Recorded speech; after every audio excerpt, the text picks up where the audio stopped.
घड़ी जिसका आप सबको बेसब्री से था इंतजार, वो घड़ी अब फाइनली आ चुकी है। और शुरुआत करूंगी मैं इस शेर के साथ। जीने की आरज़ू में मरे जा रहे हैं लोग, जीने की आरज़ू में मरे जा रहे हैं लोग, मरने की आरज़ू में जिए जा रहा हूं मैं।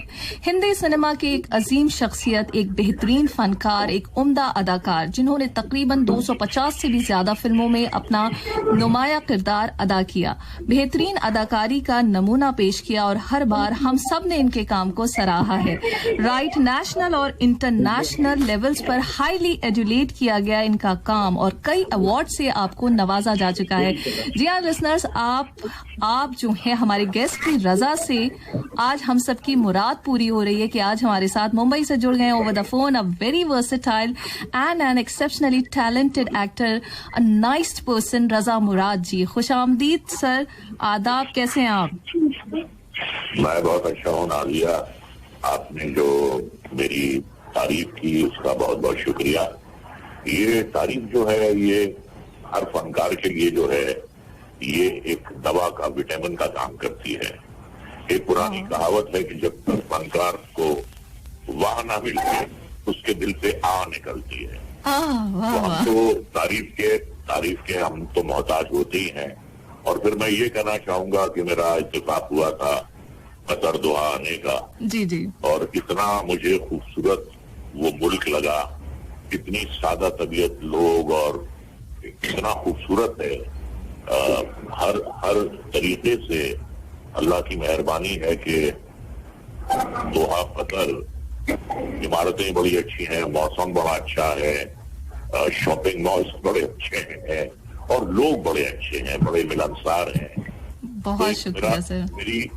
मेरी कुछ बड़ी खुशगवार यादें दोहा कतर के साथ हैं और इंशाल्लाह हमेशा रहेंगी। मैं बड़ी अच्छी यादें लेकर आया था वहाँ। वाकई सर, और हमारा भी आपसे वो जो पहला मौका था जब हम आपसे मिले थे उस प्लेटफॉर्म पे, उस एसोसिएशन के फंक्शन में, तो बहुत ही जबरदस्त एक्सपीरियंस था। और जब आपने डाइस पर पहुंचकर जो शुरुआत की थी तो वो आज भी मुझे याद है। और शुरुआत आपने बहुत हंस के और बहुत ही खुश होके की थी। हालांकि प्रोग्राम थोड़ा लेट भी हुआ था, उसके बाद भी आपका पेशेंस और आपका गुड जेस्चर आज भी हम सब याद करते हैं। सर वैसे तो बहुत सारे लिसनर्स इतने एक्साइटेड हैं कि आपसे बहुत सारी बात करना चाहते हैं। लगातार हमें कॉल्स भी दिख रही हैं, हम कॉल्स लेंगे डेफिनेटली, लेकिन मेरा अपना भी कुछ दिल है, मैं आपसे जानना चाहूंगी सर।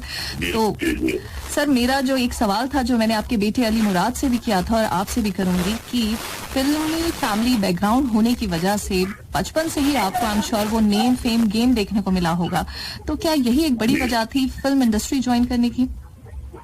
नहीं नाजिया, मैं बड़ी ही सावधानी से बताऊंगा, ईमानदारी से।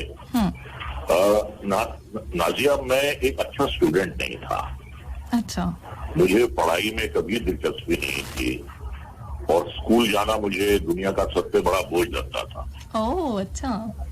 तो मुझ में सलाहियत नहीं थी पढ़ने लिखने की, ना सलाहियत थी ना शौक था।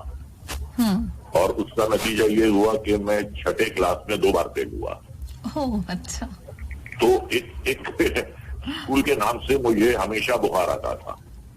तो देखिए क्या होता है, या तो आप तालीम याफ्ता हो तो आपको कहीं भी कोई जॉब या नौकरी मिल सकती है। क्योंकि मुराद साहब का वली-ए सल्तनत था, एक ही बेटा 3 बेटियों के बाद पैदा हुआ था। तो मेरे वालिद साहब बड़े सपोर्टिव थे। मेरे वालिद साहब ने मुझे सजेस्ट किया कि तुम मैट्रिक करने के बाद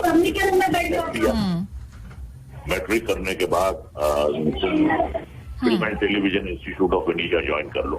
उन्होंने कहा कि उनके जमाने में तो कोई ऐसा इदारा नहीं था, तालीमी इदारा नहीं था जहां अदाकारी की तरबियत दी जाती। उन्होंने कहा कि अगर आज ऐसा है तो उसका तुम फायदा क्यों ना उठाओ। सही। बहरहाल उससे पहले मैंने रेडियो राइट कि मैं भी कुछ कर सकता हूँ जिंदगी में। और उसके बाद मुझे वहां दाखिला मिला, फिर मैंने वहां बहुत मेहनत की। देखिए ऐसा होता है कि अदाकार की या अदाकारा की कोई भी बैकग्राउंड हो, पब्लिक जो है, पब्लिक की नजर में जब तक आप ना आए, पब्लिक जब तक आपको एक्सेप्ट ना करे, राइट, तब तक कुछ नहीं होता है। देखिए, बहुत से ऐसे टॉप स्टार्स हैं जो खाली हाथ आए थे मुंबई। वो दिलीप साहब हों, वो देवानंद हों, वो राजेंद्र कुमार हों, वो धर्मेंद्र हों, लाइन लगी हुई है, शत्रुघ्न सिन्हा हो, जी जी, इनकी कोई फिल्मी बैकग्राउंड नहीं थी। और आज के जो अदाकार हैं, जैसे रणवीर सिंह है, राजकुमार राव है, बोमन ईरानी है, के मेनन है, ये इतने अच्छे अदाकार हैं, इनकी तो कोई बैकग्राउंड फिल्मी नहीं थी। तो आप, अगर आप में काबिलियत है, आप में सलाहियत है, तो ऑडियंस आपको, फिल्म बीन आपको एक्सेप्ट करते हैं। फिर वो नहीं देखते कि आप किसके चचा हैं, किसके भतीजे हैं, किसके भांजे हैं। बाहर कैफ आप देखिए कि कितने स्टार्स, सुपरस्टार, सुपर एक्टर्स के बेटे बेटियां वो जगह नहीं बना पाए जो उनके वालिदैन ने बनाई थी, क्योंकि ऑडियंस ने उन्हें एक्सेप्ट नहीं किया।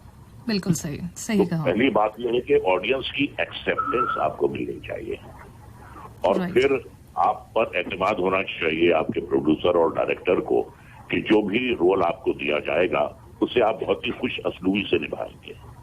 तो इसलिए मैंने बहुत मेहनत की, बहुत दिल लगाकर मेरे वो सुनहरे जो 2 साल थे, सुनहरे और आप है मेरे वो। तो उसके बाद फिर मैं आ गया, मुंबई आ गया, और उसके बाद काम मुझे मिला। मेरी पहली फिल्म एक नजर थी। सर, एक नजर का जिक्र हुआ, आपने 2 बड़े जो थे एक्टर थे, अमिताभ बच्चन जी, जया भादुरी जी, उनके साथ काम किया। तो लेकिन सर, हमने सुना कि वो जो थी फिल्म उस तरह से उसको कामयाबी नहीं मिली, तो अगली फिल्म मिलना क्या आपके लिए वाकई मुश्किल हो गया था? जी हाँ, मुश्किल तो हुआ था। एक फिल्म हमें मिली थी, तो उनका जो रवैया था मेरी तरफ के, वो अगर मुझे अपनी फिल्म में काम दे रहे हैं तो बहुत बड़ी मुझ पर मेहरबानी कर रहे हैं मुझे काम देकर। ऐसा होता नहीं है, जिसकी जरूरत होती है वो आपके पास आता है। राइट। यहाँ कोई किसी पे मेहरबानी नहीं करता, तो उनका ये रवैया था। सर ठीक है, हम भी कुछ कड़वे घूंट पीकर रह गए, हमने सब्र किया। उसके बाद हमारी फिल्म आई जिससे हम नोटिस हुए, वो थी नमक हराम, जिसका शेर अभी आपने पढ़ा था। जी जी जी, नमक तो हराम। उससे क्या हुआ कि एक रिकग्निशन मिली, क्योंकि बहुत बड़े डायरेक्टर थे ऋषिकेश मुखर्जी, और कास्ट बड़ी अच्छी थी, राजेश खन्ना, अमिताभ बच्चन, रेखा, सिमी ग्रेवाल, बड़ी अच्छी कास्ट थी उसकी। जी जी। तो लोग बेचैनी से, बेसब्री से उस फिल्म का इंतजार कर रहे थे कि आनंद के बाद ये 2 स्टॉलवर्ड्स फिर साथ आ रहे हैं। सही। उसमें छोटा सा रोल था एक अलम नाम के शायर का। जी, छोटा सा रोल था, लेकिन लोगों ने बड़ा नोटिस किया, और नोटिस करने की वजह ये थी कि राजेश खन्ना जैसे सुपरस्टार के साथ काम करने का मौका मिल रहा था, तो उनके सामने उस वक्त खड़ा रहना अपने आप में बहुत बड़ी बात थी। तो वो बात बन गई, कुछ मेरी जबान थी, या मेरे वालिद साहब को बड़ा शऊर था शेर व शायरी का, तो मैं सुनता आया था बचपन से उन्हें। तो उनका जो तरीका था शेर कहने का, शेर पढ़ने का, उसी अंदाज में मैंने शेर पढ़े, और वो बड़े पसंद किए गए। और बड़ी, जब थिएटर में मेरे शेर सुनते थे तो बड़ी तालियां बजती। सर, शेर का जिक्र हो गया तो एक शेर आपके मुंह से सुनी ले, अगर आपके जहन में कोई है। इस फिल्म का, या सर आपकी चॉइस, जो भी आपको याद हो, जो आप हमारे लिसनर्स के साथ शेयर करना चाहें।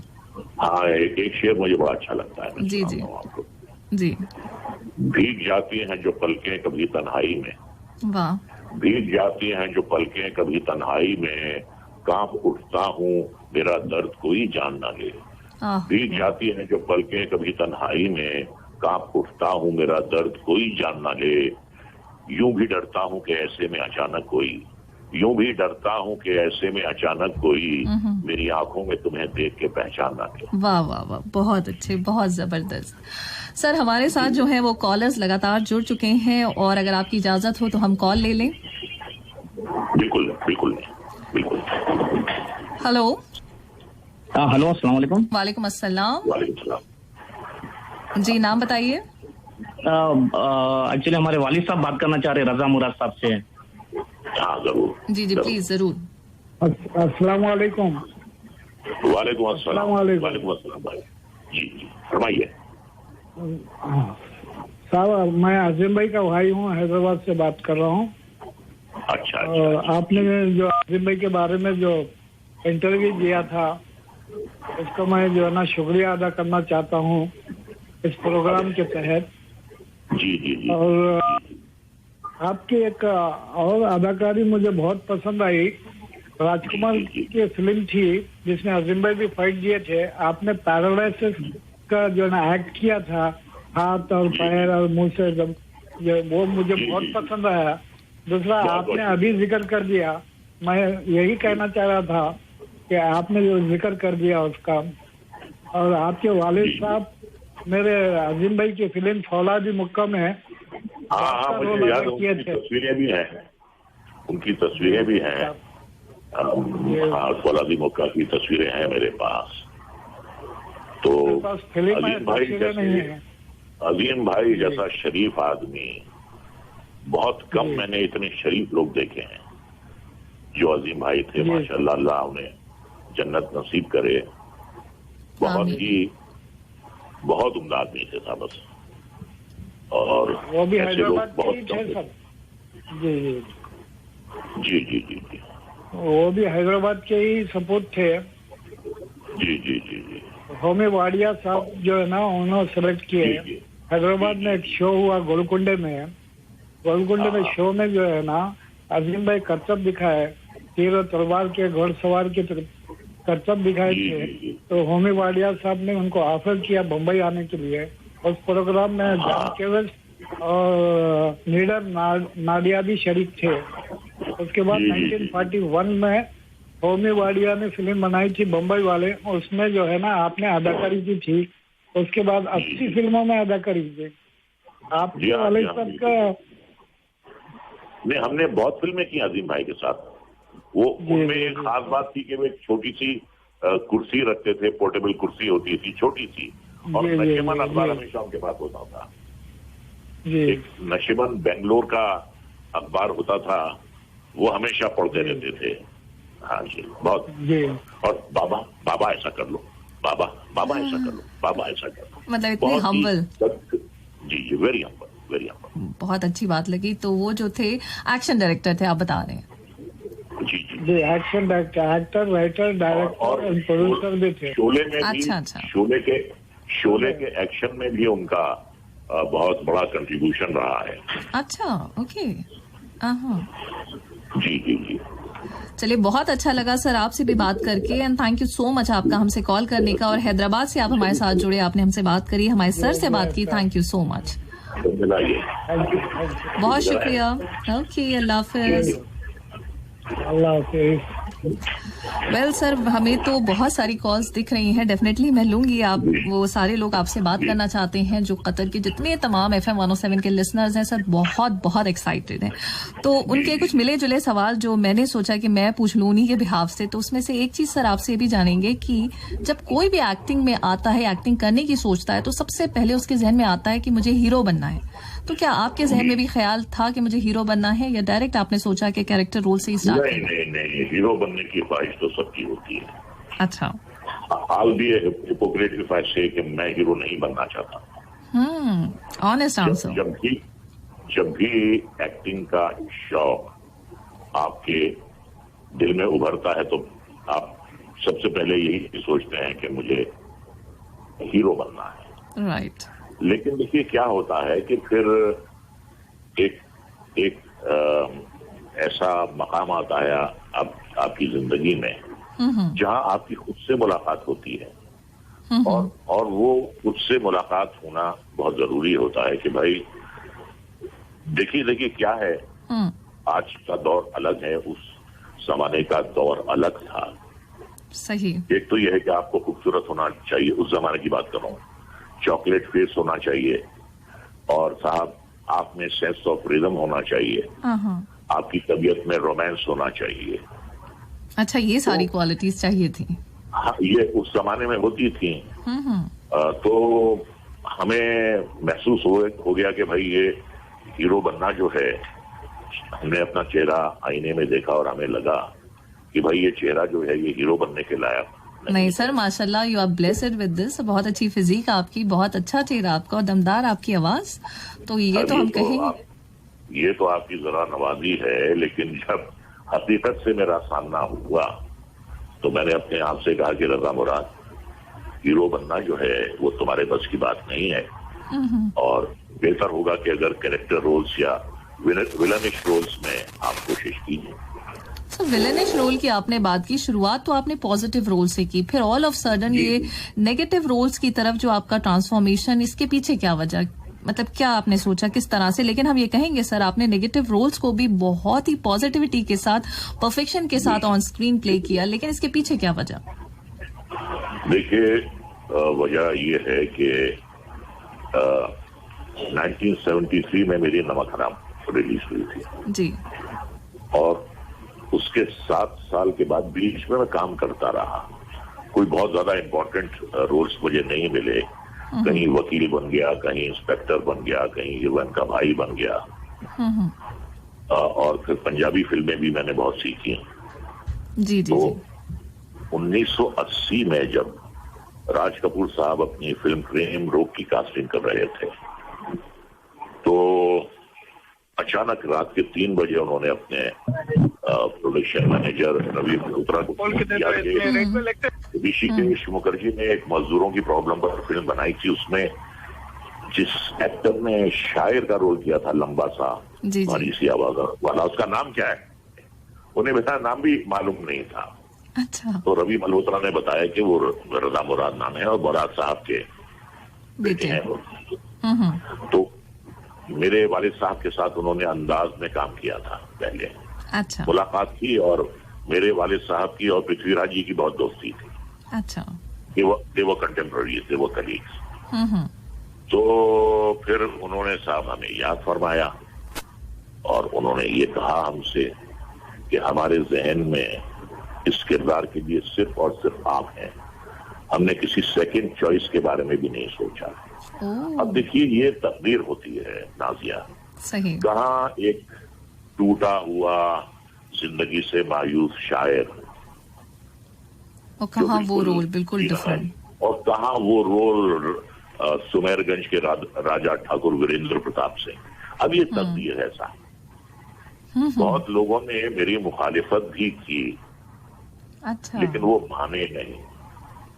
और ताज्जुब खेज बात यह है कि कभी मेरी उनसे मुलाकात भी नहीं हुई थी, तो ये भी नहीं था कि साहब हम कभी उनसे मिले हैं या वो उन्होंने हमें अपने जहन में रखा है किसी मुलाकात के बाद।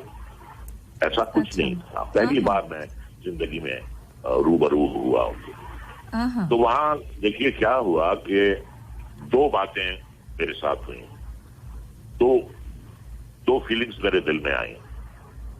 पहली फीलिंग तो ये थी कि ये एक लाइफ टाइम का ब्रेक है।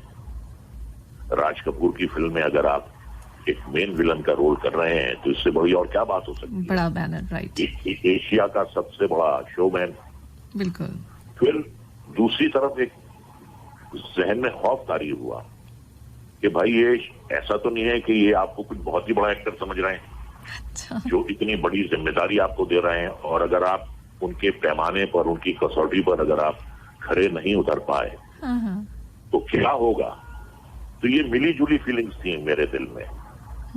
अच्छा, मैं स्पोर्ट्स का बड़ा शौकीन हूँ साहब। अच्छा। हॉकी का मैं बड़ा शौकीन हूँ, फुटबॉल की मैं देखता हूँ। तो क्या होता है हॉकी और फुटबॉल में, जी जी। अगर आप डी में पहुंचते हैं और कोई फाउल करता है डिफेंडर, तो आपको पेनल्टी स्ट्रोक मिलता है। पेनल्टी स्ट्रोक मिलता है, राइट। पेनल्टी स्ट्रोक मिलता है, और फुटबॉल में पेनल्टी पुश मिलता है। तो मैंने अपने आप से कहा कि रजा मुराद, अब तुम्हें मिल गया है पेनल्टी स्ट्रोक, अब कर दो और प्रूफ। इसे गोल में कन्वर्ट होना ही है। ये चांस जो है गोल पोस्ट के बाहर नहीं जाना चाहिए। वाह। तो मैंने बिल्कुल एज ए स्पोर्ट्स पर्सन लिया कि ये पेनल्टी स्ट्रोक है तो मैं तो गोल करूंगा। और किया भी तो आपने। एक तहैया कर लिया मैंने कि मैं इतनी मेहनत करूंगा, इसलिए अपने आप को ठार लूंगा। वाह और वाह। उसका नतीजा भी ये हुआ कि हमने पहला शेड्यूल किया मैसूर में, जी। और उसके बाद उन्होंने रशीद बनवाए, उन्होंने एडिट किए, और उन्होंने मुझे बुलाया रशीद दिखाने के लिए। आहा। और काफी और लोग भी थे, उनके बेटे भी मौजूद थे ट्रायल में। जब माशाल्लाह। वो खत्म हुआ, रशीद का सेशन खत्म हुआ, तो वो खड़े होके कहने लगे कि रजा साहब, इनमें से हर शख्स जो है आपकी मुखालिफत कर रहा था अच्छा। कि वो नहीं लगेंगे, वो इस रोल में फिट नहीं होंगे, लेकिन मैंने कहा हमारी भी नजर है साहब, वाह भी क्या हमारी भी नजर है, बहुत अच्छे। हम तो उन्हीं को लेंगे। वाह। और कहने लगे कि अब ये सब के सब कह रहे हैं कि साहब इनसे ज्यादा फिट इस रोल में कोई नहीं हो सकता। वाकई आपकी मेहनत सर, ये मैं कहूंगी। तो देखिए क्या होता है, कुछ बुजुर्गों की दुआएं होती हैं, कुछ दोस्तों की नेक ख्वाहिशात होती हैं, कुछ आपकी मेहनत होती है, कुछ अल्लाह की मेहरबानी होती है, उससे बात बनती है। वाह वाह। उसके बाद फिर उन्होंने मुझे रिपीट किया राम तेरी गंगा वैली में, जी। फिर बड़ा अच्छा रोल मिला मुझे। तो फिर इंडस्ट्री में देखिए क्या है, यहाँ तो भेड़ चाल है। सही। भेड़ चाल से मेरी मुराद ये है कि भाई राज कपूर ने अगर इन्हें लिया है, राज कपूर इनको ले रहे हैं बार बार, तो हम भी लेते हैं। अच्छा सर, ये ट्रेंड पहले था या अभी भी फिल्म इंडस्ट्री में इसी तरह का ट्रेंड है कि आपने बड़े बड़े वाले बैनर के साथ काम कर लिया है तो आपको ऑफर्स जल्दी मिलेंगे, और नहीं किया है?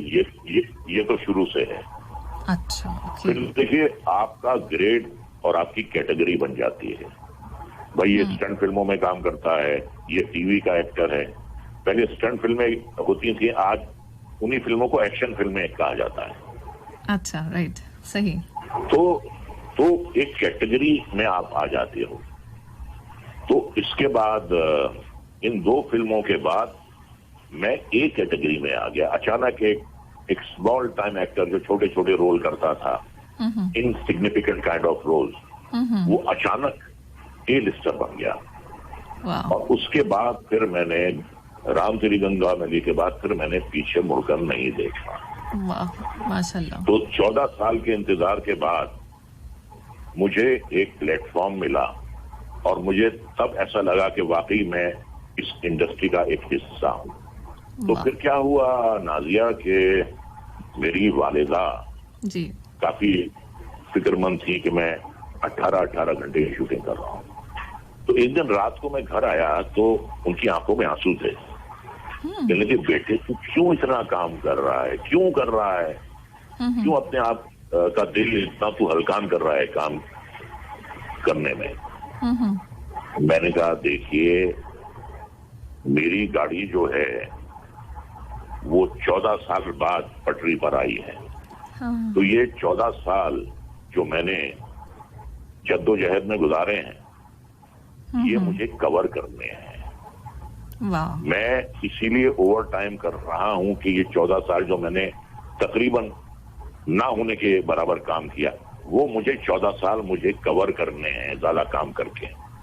क्या बात, क्या सोच। और फिर मैंने और उनसे एक बड़ी ही जज्बाती बात कही। जब मुझे कामयाबी मिली तो वालिदा मेरी बहुत खुश हुई, बड़ी उन्होंने दुआएं दी जी। मैंने कहा, देखिए जिंदगी भर हमने बहुत तकलीफें उठाई हैं, हमने, लेकिन अब वक्त आ गया है आराम करने का। हमने तकलीफें साथ उठाई, अब हम आराम भी साथ करेंगे। वाह, बहुत अच्छी। तो इस तरीके से फिर गाड़ी शुरू हो गई। फिर उसके बाद सुभाष भाई ने बुलाया, राम लखन में अमरीश पुरी के बॉस का रोल दिया। रमेश सिप्पी साहब ने बुलाया, महेश भट्ट साहब ने बुलाया, जेपी दत्ता ने बुलाया। उसके बाद तकरीबन सारे बड़े बैनर्स और बड़े बड़े डायरेक्टर्स के साथ आपने काम किया। प्रकाश मेहरा, मनमोहन देसाई, जी। सबके साथ काम किया। तो सर आपके पर्सनल फेवरेट कौन से डायरेक्टर है जिनका डायरेक्शन आपको खुद को बहुत मोटिवेट करता था या बहुत पसंद आता था या बहुत इन्वॉल्व हो जाते थे? कोई ऐसे थे डायरेक्टर जिनके डायरेक्शन को आप बहुत पसंद करते? सबसे ज्यादा काम करने में मजा आया साहब राज साहब तो इन बातों से बहुत बुलंद है, उनका तो मैं नाम लूंगा ही नहीं। अच्छा। क्योंकि उनका तो कोई मुकाबला ही नहीं है। सही सही। उसके बाद जो सबसे ज्यादा मुझे मजा आया काम करने में वो फिरोज खान साहब के साथ आया। ओह अच्छा। अब वो भी किस्सा सुनाता हूं मैं। जी जी। कि उन्होंने रात को ट्रायल देखा राम तेरी गंगा मैली का, तो 2:30-3 बजे खत्म हुआ। वो अंग्रेज आदमी थे, बिल्कुल अच्छा अंग्रेज आदमी थे। तो रात के 2:30 बजे उन्होंने मुझे फोन किया। अच्छा। और मैं गहरी नींद सो रहा था, अचानक 2:30 बजे किसका फोन आ गया। हड़बड़ा कर उठा मैंने, कहने well Raza, this is Feroz Khan here and I've seen your Ram Teri Ganga Valley. What a fabulous job you have done. And I have something very good to offer to you. So why don't you come tomorrow to my office? We'll discuss it further. अरे मैंने कहा वाह भाई वाह। तो जाबाज में उन्होंने मुझे एक बहुत ही अच्छा रोल दिया। जाबाज एक ड्रग पेडलर का रोल था, ड्रग माफिया का, तेजा, जो श्रीदेवी को ड्रग एडिक्ट बना देता है। उनके साथ काम करके मुझे बहुत मजा आया। एकदम शाहाना अंदाज था उनका। अच्छा। कैमरे के सामने भी और कैमरे के पीछे भी। तो बहुत ही ज्यादा मैं उनके बारे में ये कहूंगा कि एक एक शॉट उनके जहन में होता था, उन्हें कैसे लेना है, कहाँ कैमरा रखना है। और वो एक वाहिद मैंने एक्टर और डायरेक्टर देखे जिन्होंने हमेशा मौका दिया सामने वाले अदाकार को, ये मौका दिया अगर जी। सीन के मुताबिक अगर मुझे उन पर हावी होना है तो वो अपने आप पर भी हावी होने का पूरा मौका देते थे। अच्छा। और दाद भी बहुत देते थे। तो कई जगह मेरे डायलॉग जो थे काफी अच्छे थे और एक बहुत अच्छे तरीके से उस कैरेक्टर को उन्होंने पेश किया था स्क्रीन पर। और आखिर में जब वो मुझे 5 गोलियां मारते हैं तो कहते हैं कि तूने सीमा को ड्रग के इंजेक्शन दिए थे, आज मैं तुझे बारूद के इंजेक्शन दूंगा। हाँ, तो वो एक एक गोली पर साहब मेरा रिएक्शन है। और 5वीं गोली के बाद मैं कहता हूँ कि तड़पा कर क्यों मर रहा है, मारना है तो एक साथ मारते हैं, मारना है तो एक साथ मारते हैं। तो वो एक और कैरेक्टर ग्लोरीफाई हो गया। तो किसी ने सजेस्ट किया कि ये आपसे माफी मांगेंगे, मुझे नहीं कहने लगे ये कैरेक्टर माफी नहीं मांगेगा, ये मौत भी जो है अपने स्टाइल से मरेगा अपनी मौत, मतलब पूरे एटीट्यूड में। हाँ, तो वो बात थी उनमें, वो बात थी। और फिर साहब रोज हम शाम को बैठते थे, जो हम रोज शूट करते थे वो शाम तक उसके रशीद बन जाते थे और वो देखते थे उसी दिन। और फिर हमारी महफिलें सजती थी उनके यहाँ। तो बहुत शाही मिजाज के इंसान थे, मतलब बहुत इन्वॉल्व होके अपने पूरी टीम के साथ वो जो थे बहुत ही फ्रेंडली माहौल बनाए रहते थे सेट्स पर, जैसे आप कह रहे हैं। उसके बाद भी देखिए ऐसा था कि फिरोज खान का अपना एक अलग स्कूल था, राज कपूर का अपना एक अलग स्कूल है। इनकी जो फिल्में होती थी कलरफुल होती थी, ग्रैंजर होता था, लाउड म्यूजिक होता था, हीरोइन जो है बहुत खूबसूरत दिखाई देती थी, घोड़े होते थे, फाइट्स होती थी, एक उनका अपना एक अलग अंदाज था, स्टाइल था। तो अब मैं जब भी मेरा बेंगलोर जाना होता है जी, तो मैं वहाँ उनकी कब्र पे जाकर मैं फातिहा जरूर पढ़ता हूँ। बड़ी इज्जत है मेरे दिल में उनके लिए।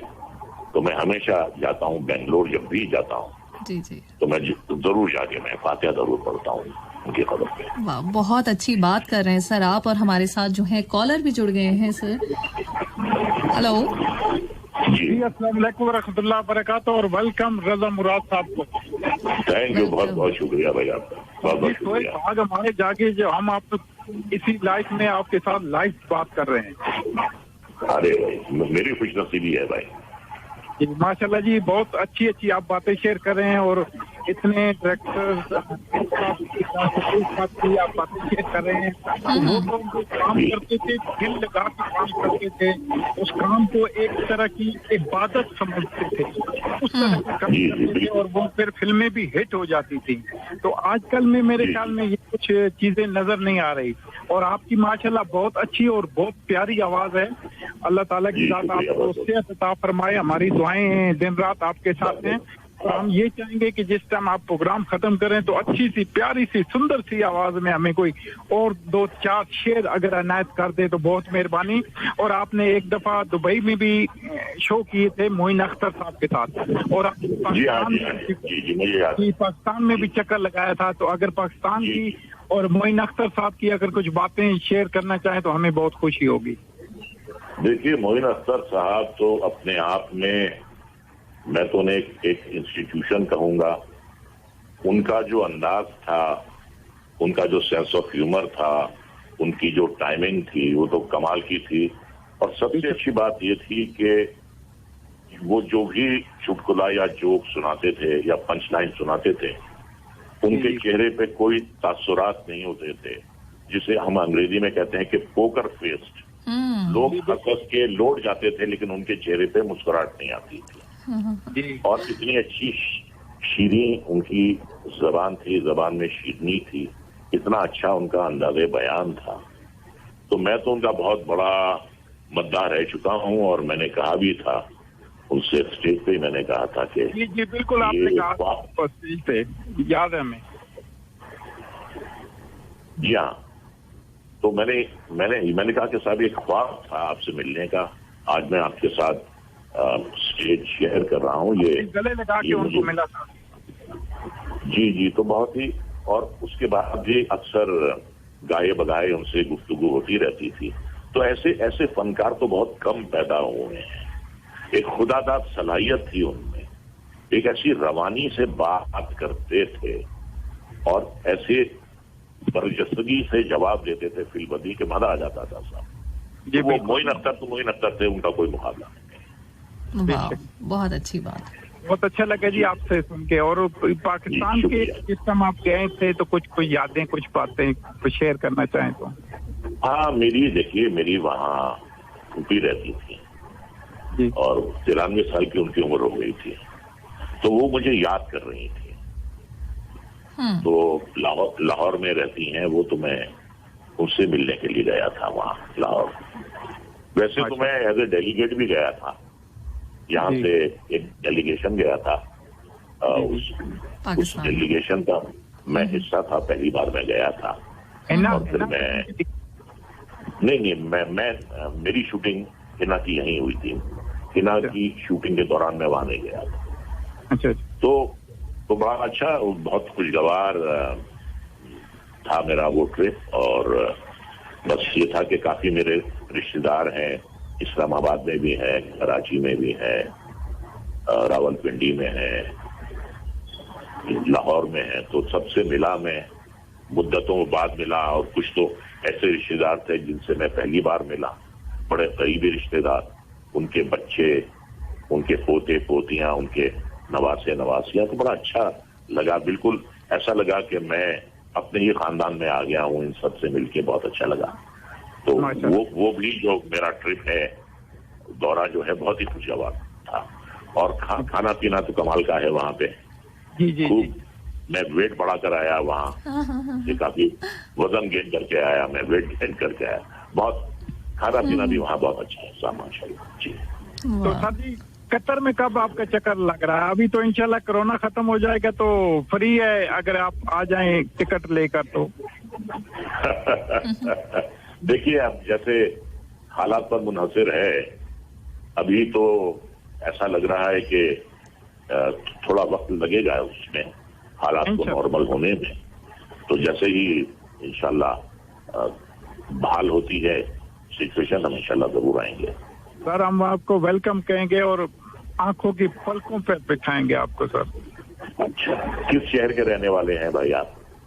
सर हम पाकिस्तान इस्लामाबाद के करीब ही हैं और आपकी फिल्में देख देख कर हम लोग अभी यहाँ तक पहुंचे हैं, क्योंकि उस टाइम हमने भी आपकी तरफ पढ़ाई छोड़ दी थी। जी जी जी जी।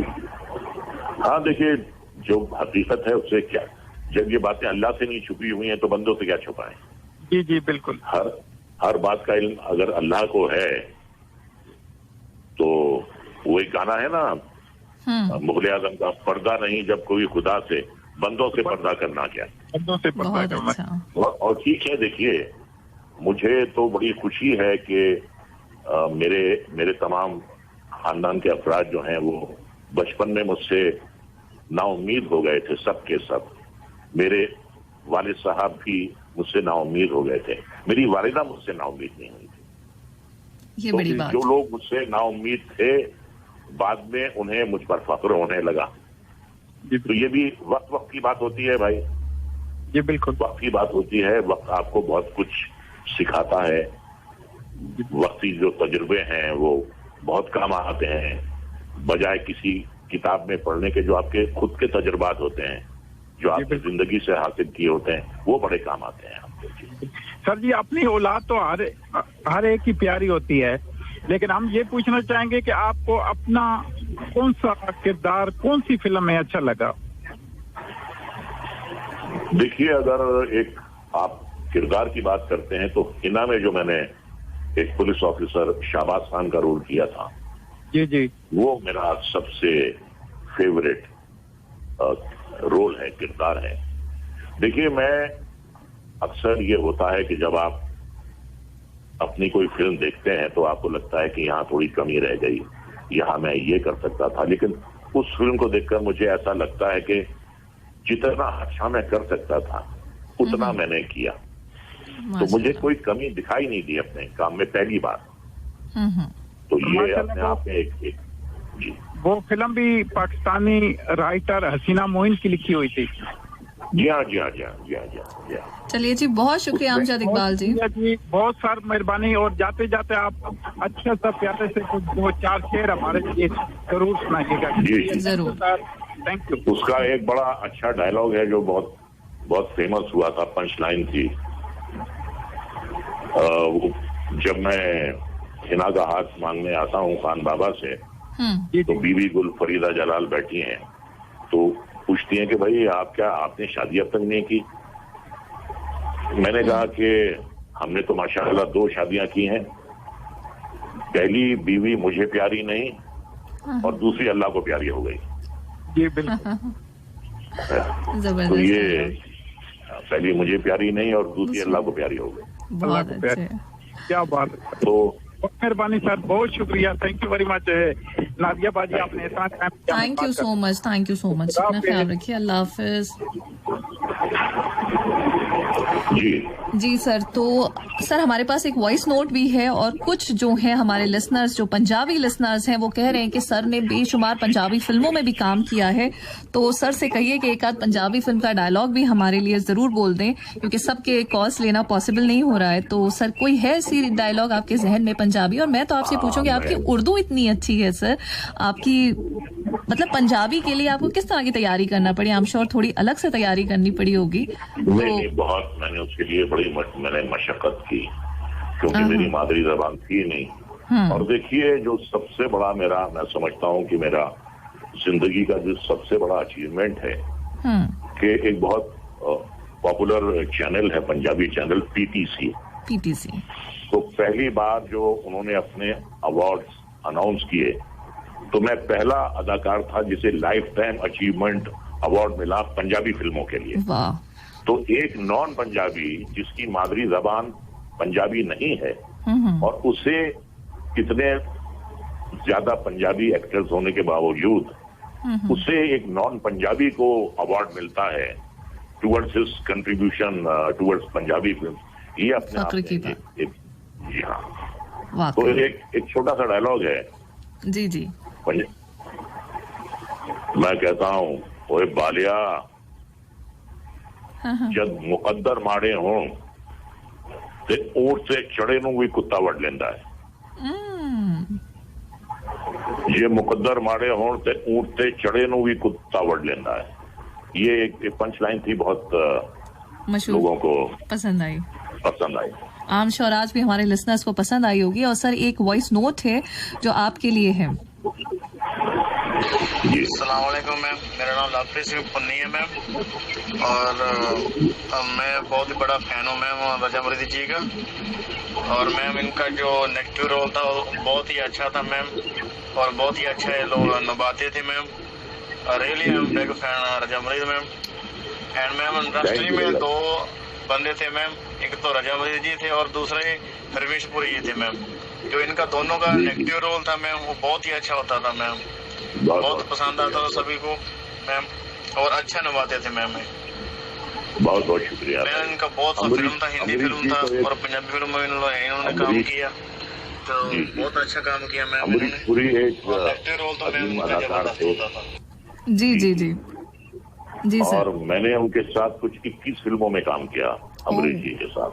माशाल्लाह। बहुत ही उम्दा शख्स थे, बड़े सीधे आदमी थे, काम से काम रखते थे, टोटली प्रोफेशनल थे। अपना काम में इन्वॉल्वमेंट टोटल, बस उसके अलावा और कुछ नहीं। तो देखिए यही होता है कि जब आप काम की कदर करते हैं तो काम आपकी कदर करता है। बहुत अच्छी। काम को आप संजीदगी से लेते हैं, काम आपको संजीदगी से लेता है। और अगर काम से आप दिल चुराएं तो काम भी फिर आपसे दिल चुराता है। बहुत अच्छा। तो आप पर भी मुनसर होता है कि आप काम को, आप अपने प्रोफेशन को कैसा लेते हैं। बिल्कुल, बहुत अच्छी बात। सर हम अब आपसे, क्योंकि हमने आपका वक्त वाकई बहुत ज्यादा ले लिया, जैसा हमने आपसे प्रॉमिस किया था कि हम बस इतनी देर आपको लेंगे, लेकिन मैं क्या करूँ, I just can't control my self. इतनी सारी चीजें, तमाम लिसनर से कॉल कर रहे हैं, मैसेजेस कर रहे हैं, और वो लगातार आपसे बात करना चाहते हैं। तो अगर आपकी इजाजत हो सर हम एक कॉल और ले लें। आप 2 कॉल ले लें, एक। अच्छा ओके सर। हेलो जी, हेलो हेलो, नमस्ते मैडम जी। जी जी नमस्ते मैडम, तविंदर सिंह बोल रहा हूँ, फिर मेरा कॉल लग गया। बढ़िया जी, बोलिए। जी जी। और मैडम मैं रजा मुराद सर से हाँ जी सर दोहा कतल से बोल रहे हैं जी। किधरों बोल रहे हो तुसी खालसा जी? दसो जी। दोहा कतल तो बोल रहे हैं सर। थोड़ी की सेवा हाँ जी, की सेवा का नाम है, ये पूछ रहे हैं सर। सेवा नहीं करनी, एक कोई डायलॉग सुना दो पंजाबी की बढ़िया सर। कितने थे तुम, कितने थे? हुणी ते सुनाया सी। हाँ जी। मैं एक ਤੁਹਾਨੂੰ एक मुखड़ा सुना देना जरा रफी जी ने। Sir hello. हाँ जी सुन लीजिए।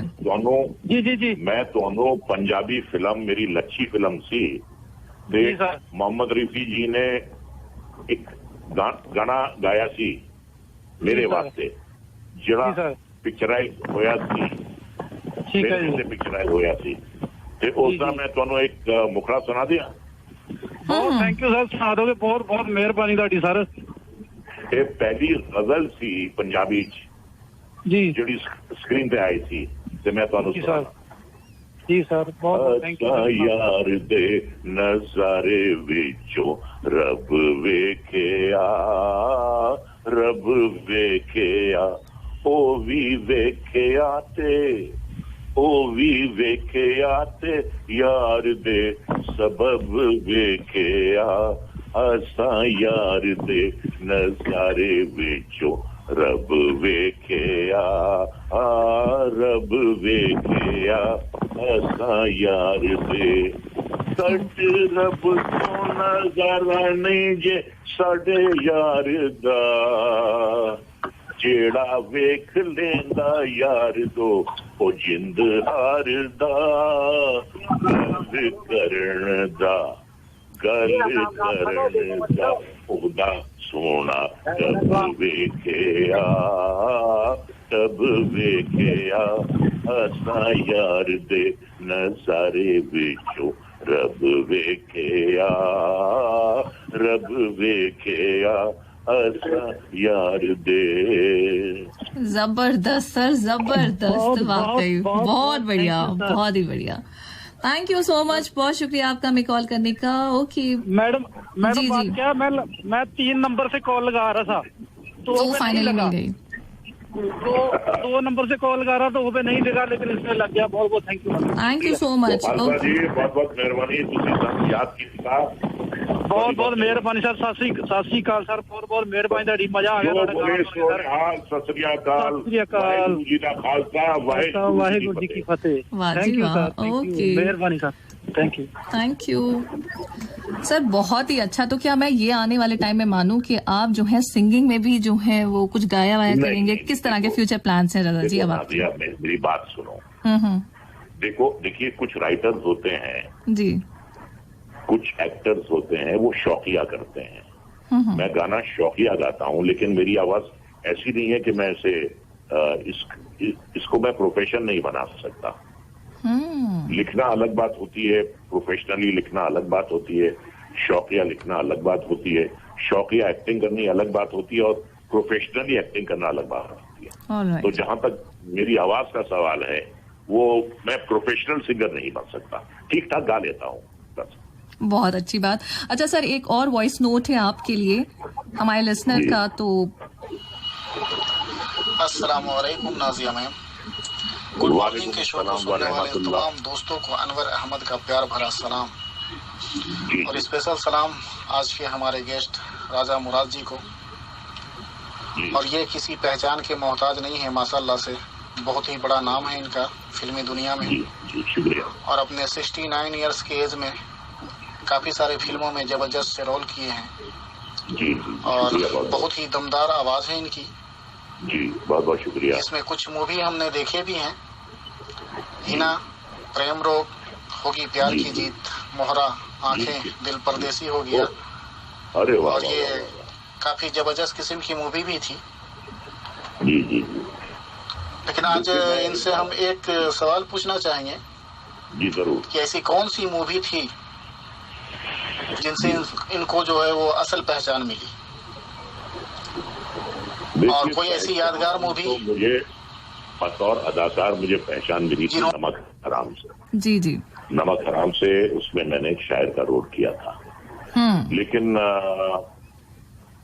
जहां तक विलनिश रोल्स का सवाल है, जब मैं विलन बन गया, मैं बुरा था नहीं, मुझे बुरा बना दिया गया। तो मैंने अभी अर्ज किया था जी जी, जो मैंने विलनिश रोल्स किए अब तक, उस सबसे मेरा जो पसंदीदा किरदार है वो रणधीर कपूर ने जो फिल्म डायरेक्ट की थी हिना। वैसे राज कपूर साहब के साथ मैंने 2 फिल्में की जी, प्रेम रोग, राम तेरी गंगा मैली, और आरके की मैंने 3 फिल्में की, प्रेम रोग, राम तेरी गंगा मैली और हिना। तो ये जो है सारी की सारी आरके की फिल्में मुझे बड़े अच्छे किरदार अदा करने के लिए दिए गए। नाजिया, मैं एक बात आपसे और कहता हूँ, मैं आपसे एक बात और कहता हूँ जी सर। अक्सर मुझसे ये सवाल किया गया है कि आरके की फिल्मों में आप इतना अच्छा काम क्यों करते हैं और फिल्मों के मुकाबले? मैंने कहा देखिए, उसकी वजह ये है कि जो क्रिकेट होती है, क्रिकेट का जो गेम होता है, उसमें 11 खिलाड़ी होते हैं। राइट। कोई ओपनर होता है, कोई 1 डाउन जाता है, कोई 2 डाउन जाता है। बिल्कुल। ज्यादा रन वही बनाते हैं जो ओपनर्स होते हैं, या 1 डाउन, 2 डाउन, 3 डाउन होते हैं। अगर आप मुझे 8 डाउन या 9 डाउन भेजोगे तो मैं रन कहाँ से बनाऊंगा भाई? प्रेशर में आ जाऊंगा टारगेट अचीव करने के लिए। मौका ही नहीं होगा ना। सही है। मुझे मौका तो मुझे बैटिंग, मुझे क्रीज पे रहने का मौका तो दो। बहुत सही। अगर नहीं दोगे तो फिर मैं क्या कर लूंगा? बिल्कुल सही है। तो आरके में की फिल्मों में हमेशा मुझे ओपनर और 1 डाउन 2 डाउन भेजते थे, तो वहां मेरे लिए रन बनाने के मौके फराहम होते थे। अब आप टेल एंडर से कैसे आप तवक्को रखेंगे कि वो सेंचुरी बना दे? बिल्कुल नहीं बना। बहुत अच्छी बात सर, बहुत अच्छी बात कही, और बहुत अच्छी बात आपसे हुई, और हमें बिल्कुल नहीं पता कि वक्त कहाँ निकल गया। हमारा दिल चाह रहा है कि 1 घंटा हम आपसे और बात करें मजीद। एक बार और आऊं मैं जरूर सर। बहुत बड़ा मुझे प्यार मिला, बड़ी मोहब्बत मिली मेरे मद्दाहों से, मेरे परस्तारों से, मेरे दोस्तों से। तो जरूर सर, ये हमारी खुशकिस्मती होगी और हम बिल्कुल चाहेंगे कि एक बार आप जो है वो ऑन एयर फिर आएं। और उसके अलावा हमारी ये ख्वाहिश है कि एक बार आप फिर वापस कतर आएं और यहाँ लाइव हम आपके साथ जो है वो ये वाला प्रोग्राम फिर से कर सके, हमारे तमाम लिसनर्स आपको लाइव स्टूडियो से सुने। जी। Thank you so much sir, बहुत बहुत शुक्रिया आपका हमसे बात करने का, इतना वक्त देने का, बहुत शुक्रिया सर। ये कहा गया था कि मैं जाते जाते एक शेर सुनाऊं। जी सर। तो इख्तिताम पर ये शेर तो बनता ही बनता है। बिल्कुल सर। चरागों को आंखों में महफूज रखना, चरागों को आंखों में महफूज रखना, बड़ी देर तक रात ही रात होगी।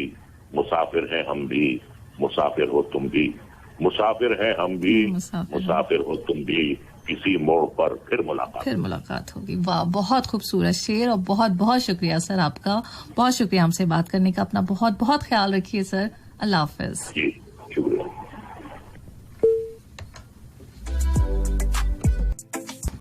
ऑल राइट लिसनर, तो जस्ट हमारे पास 5 मिनट बचे हैं और वक्त आपसे इजाजत का, इस वादे के साथ कि इंशाल्लाह नेक्स्ट वीक आपकी हमारी फिर वापस मुलाकात होगी प्रोग्राम गुड मॉर्निंग कतर में। तब तक सुनते रहें FM